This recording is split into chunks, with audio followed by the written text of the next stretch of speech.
Welcome to Fire Breathing Kittens, a 5th edition Dungeons & Dragons podcast. Today is a special episode as I am joined with my new friend, Cliff Underdown. Hi, Cliff. G'day. How's it going? Pretty good. Cliff, describe yourself a little bit. What do you look like? Oh, well, so I'm quite blonde. I have a kind of a messy blonde hair and blonde beard, blue eyes. I'm a bit skinny for a dwarf. I'm working on that, sort of, but not, yeah. My physicality isn't my strength, you know? Yeah. I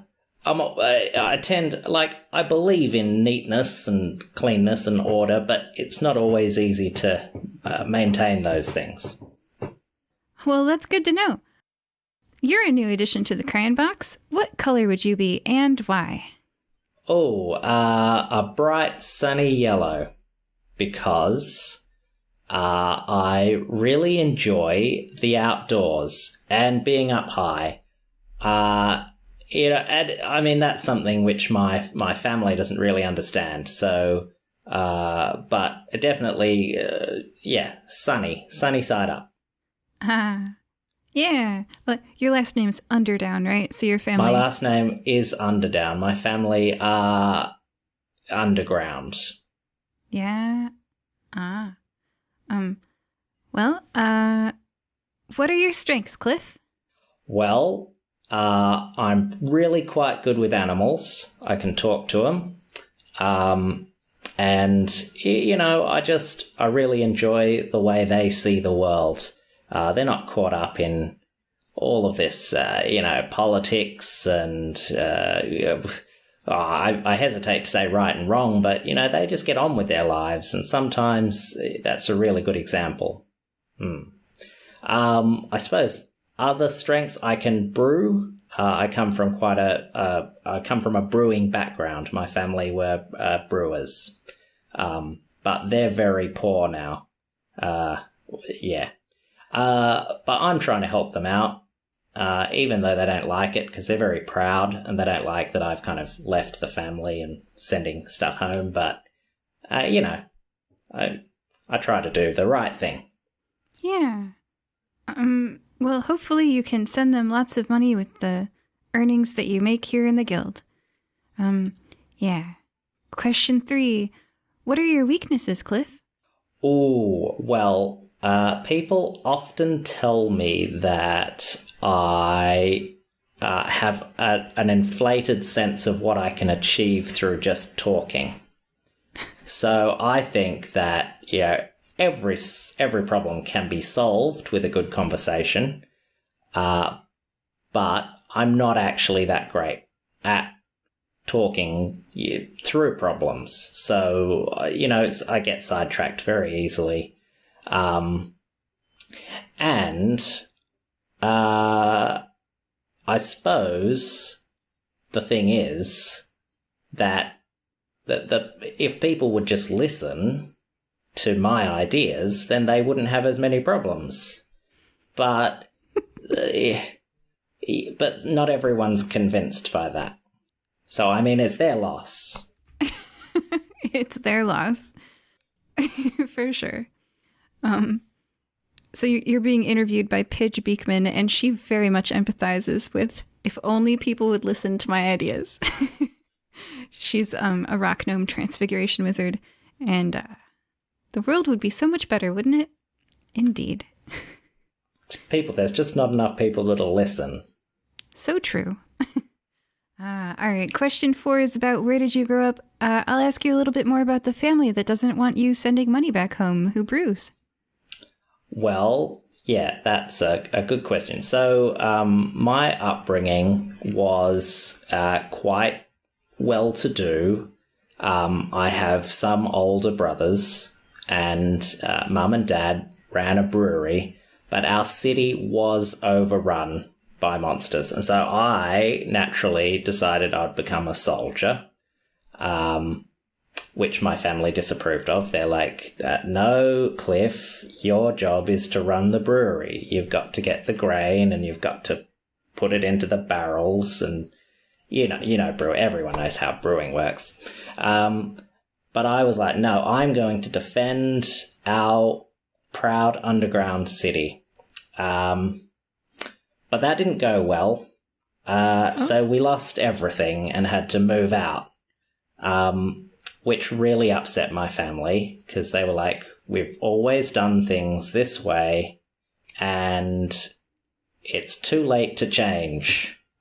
But change came anyway. And while I was a soldier, I heard about Druidism, and I found that really enlightening. My family were strictly dwarf gods only. Other gods were a hoax. But you can see the kind of the background I had. Very traditional dwarf background. I was expected to get married at 50 and have children who are all going to be brewers like mum and dad were. But life just it didn't work like that for me because our city is no longer our city.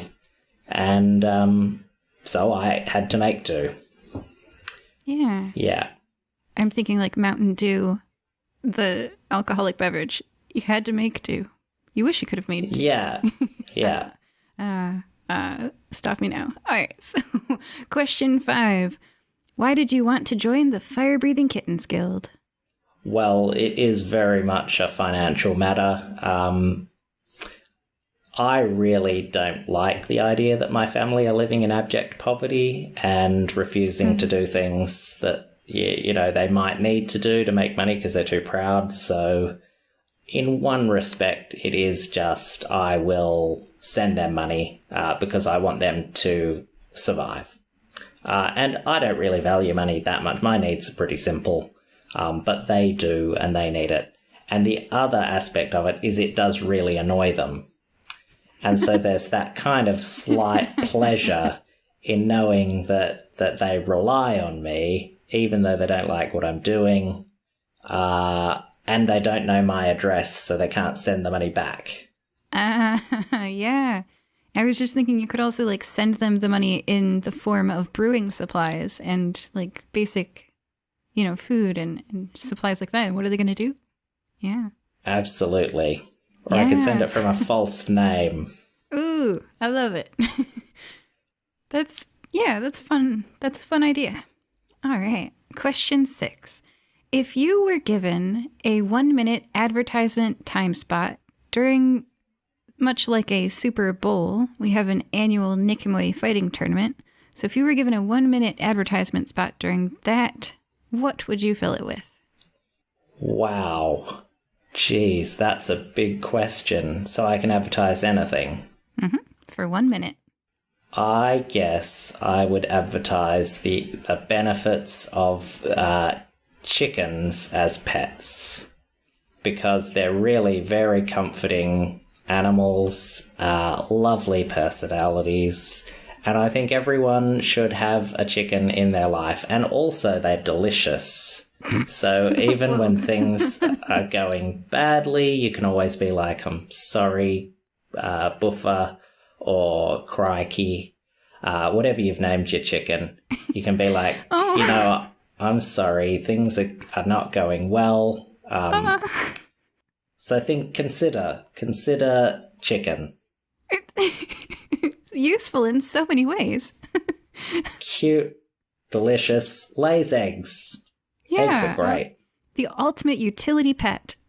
Yeah, they'll eat leftovers like no one's business.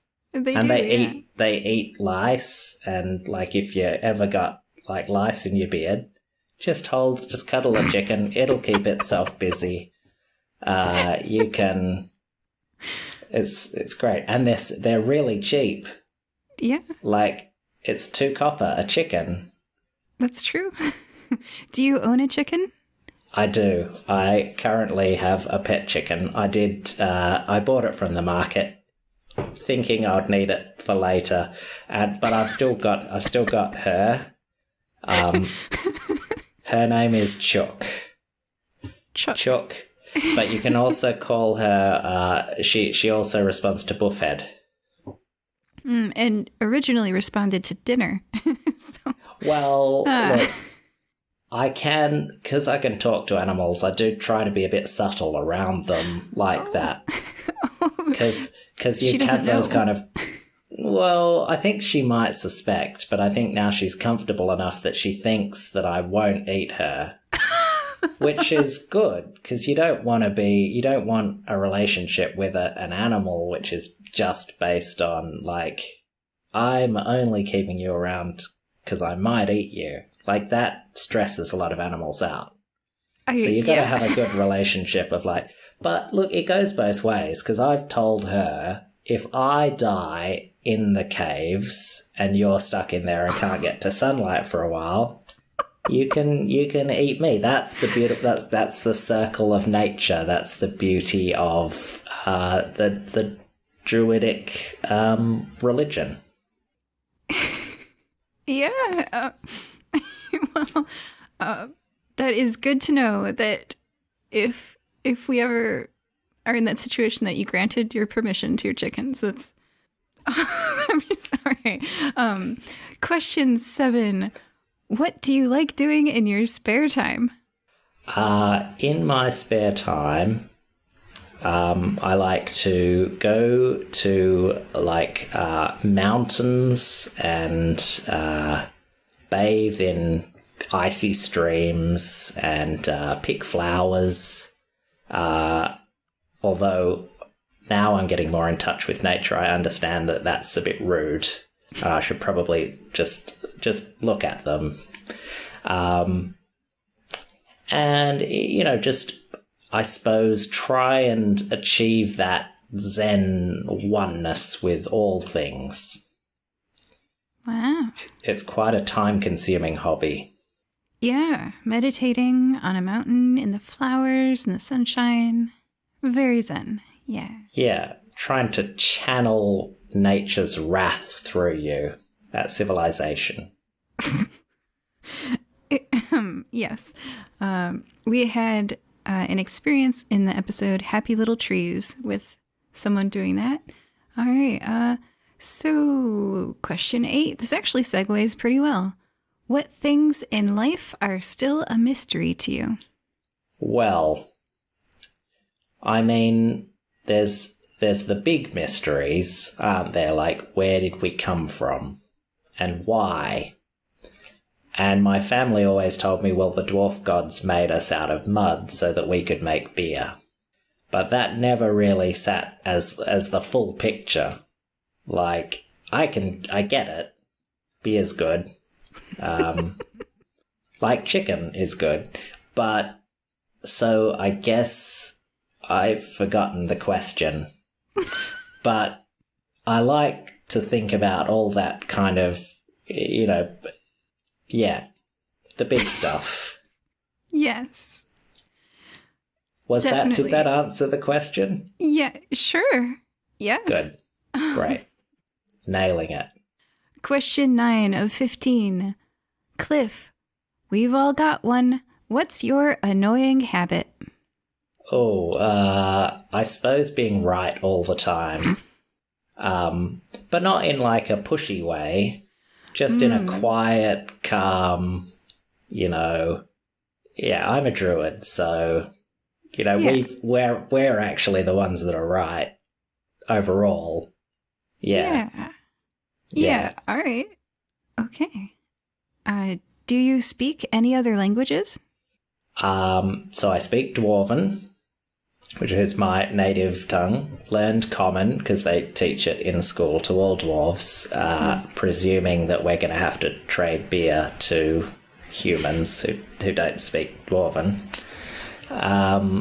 And because I've really invested in the religion of Druidism, I speak Druidic, which is mostly about reading signs in nature and quite an odor-rich language.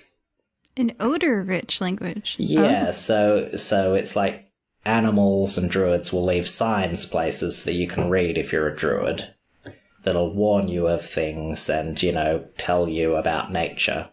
That kind of thing. But, a lot of animals and druids really are best at leaving smells. And that's what you kind of see. And there's a lot of richness that can be put into that, a full bouquet. Right. Well, you will be quite the contribution to the party with your ability to detect the communications of the world in the bouquet. Yes. Well, thank you. Yeah.